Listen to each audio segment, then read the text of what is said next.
养多肉植物，扔这4样东西就是扔钱，快看看你扔了多少钱了。大家好，这是花花世界的频道，花花干啥啥不行，养多肉第2名。今天介绍4种平时被你扔掉的垃圾，但其实可以把多肉养得很好。特别是其中的第4点，用法超级简单，效果立竿见影。1. 鸡蛋壳。鸡蛋是平常家里很常用的食材，做早餐、做菜都很好。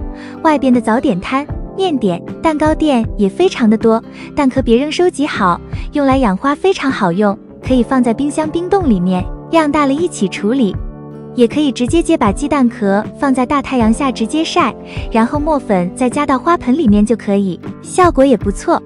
鸡蛋壳中含有大量的磷和钙，磷元素可以促进植物根系生长和开花，钙元素可以增加植物抗旱能力，特别适合多肉度过夏天。也可以将蛋壳放在盆中，加入清水，鸡蛋壳在清水中涮几次，将里面的蛋清液清洗出来，然后将含有蛋清液的清水装入到塑料瓶中，有淘米水的还可以加入淘米水，再加入一点橘子皮，倒几滴醋，放2至3天，然后再稀释10倍左右浇花。蛋清被清洗出来，溶解在水里，进入到植物根部会更加直接，经过轻微发酵，植物的利用效率更高。醋和橘子皮可以减少发酵中的气味。2.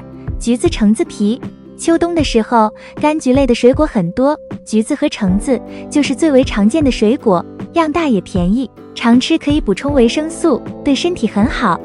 橘子、橙子有天然的香味，这些挥发性油成分可以抑制异味，放在家里有清香，也可以加在菜里面，可以起到去腥的作用。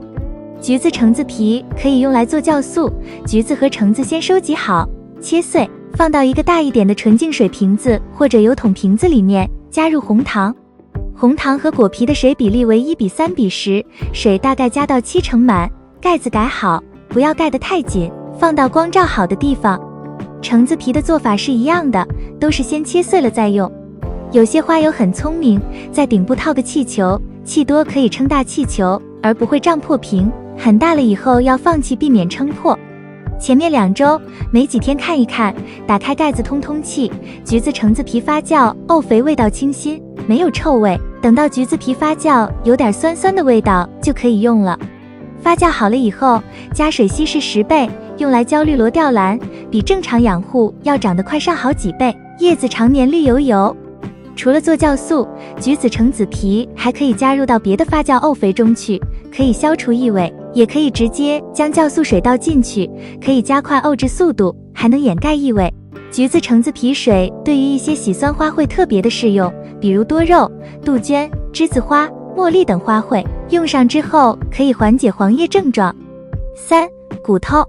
碎骨中有很多的磷肥，很多人把碎骨加到一些花量大的开花植物盆土中，可以用吃完剩下来的鸡、鸭、排骨碎骨头，用水泡上1-2天，然后用高压锅加水焖酥，用锤子敲碎，放在盆土中掩埋好，一般发酵2个月左右就可以使用了。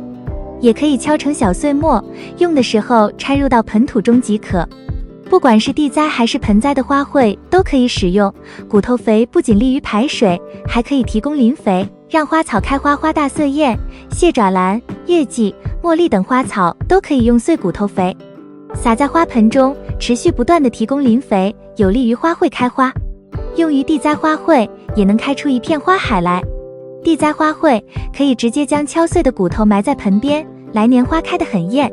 4. 坚果。坚果壳。家里有坚果过期了可别扔，用来养花特别的好。坚果中的养分含量多，大部分含有较多的磷元素，用来作为花卉肥料效果好。而且发霉的坚果可能含有黄曲霉素，不能吃，但是用来养花没有什么问题。一般用无盐的坚果来养花，如果有盐分，则要用水煮开之后，将坚果捞出碾碎再用。坚果粉末可以做底肥，在换盆的时候撒一点在盆底或者盆中就可以了。生活中有很多便宜的坚果，比如瓜子、花生、麻子等等，这些坚果粉末在盆里面分解后，可以被花草吸收利用，让多肉叶子又胖又圆，开花的植物花也开得更多更艳。坚果壳也可以用来养花，一些坚硬的核桃壳夏威夷果壳可以用垫在盆底，起到排水透气的作用。一些容易分解的坚果壳，比如花生壳、瓜子壳，可以腐熟后加入到盆中，可以慢慢的释放肥力。坚果壳本身也很疏松透气，可以改善盆土结构，使得土壤也更加透气一些，更适宜植物的生长。以最常见的花生壳为例，将花生壳装入塑料袋，加入清水浸湿，塑料袋扎紧，放到太阳下暴晒，待表皮松软发黑后，发酵完成。一般的花卉加入10%至20%的腐熟果壳即可，如果是一些肉质根植物，比例可以高一点。厨余制作酵素。自制酵素不仅适用于各种植物，还能有效解决环保问题，实现资源的再利用。做法也很简单，材料易得，不用花1分钱。下面就全面的介绍一下自制发酵肥料的做法。1、准备材料。1容器的准备。选择干净、可密封的塑料瓶、饮料瓶、矿泉水瓶子或油桶均可，但需确保清洗干净，无油渍残留。避免使用玻璃瓶，玻璃材质有爆裂的风险。2、原料的准备。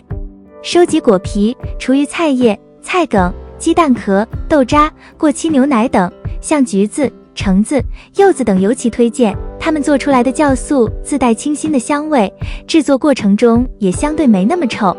酵素制作时可以使用单一的材料，也可以有什么材料就用什么材料，把几种材料混合在一起。2、制作步骤。先处理材料，将干净的果皮、菜叶稍微切碎，鸡蛋壳洗净捏碎，一同放入塑料瓶中，填充至1/3到半满，然后加水密封，倒入清水至瓶子2/3的部分，留出空间是为了应对发酵过程中产生的气体。然后盖好盖子，置于阳台等温度高一些的地方。发酵期间，为加快发酵时间，可以加入红糖，如果家里有其他酵素，也可以放一点进去，同样能加速发酵的过程。制作酵素的过程中，还是有一些注意事项的。1、定期排气。发酵过程中会产生大量气体，一定要记得定期开盖排气，以防爆炸。放气的时候要缓缓地旋开瓶盖，以免突然打开，瓶内的气体、液体一下喷涌而出，那就是一个大型的事故现场了。若担心忘记，可使用气球或橡胶手套套到瓶口收集气体。初期气体较臭，后期随着发酵完成，气味会逐渐转为水果发酵的清新香气。2、耐心等待。发酵时间因材料和温度而异，冬季可能长达数月，夏季则仅需10余天。